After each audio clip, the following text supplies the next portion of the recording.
ஒரு கழுத துணியெல்லாம் சுமந்து சுமந்து இங்கிருந்து அக்கறைக்கு போய் துணியெல்லாம் துவைச்சிட்டு மறுபடியும் ஊருக்கு வருமா.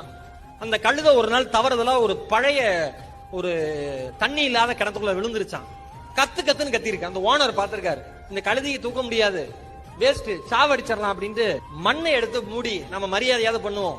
10 வருஷம் அந்த கழுது நமக்காக உழைச்சிருக்கு அப்படின்ட்டு அந்த மனுஷன் என்ன பண்ணிருக்கான், அவன் குடும்பத்தோட சேர்ந்து மண்ணை எடுத்து அள்ளி மேல போட்டிருக்கான்.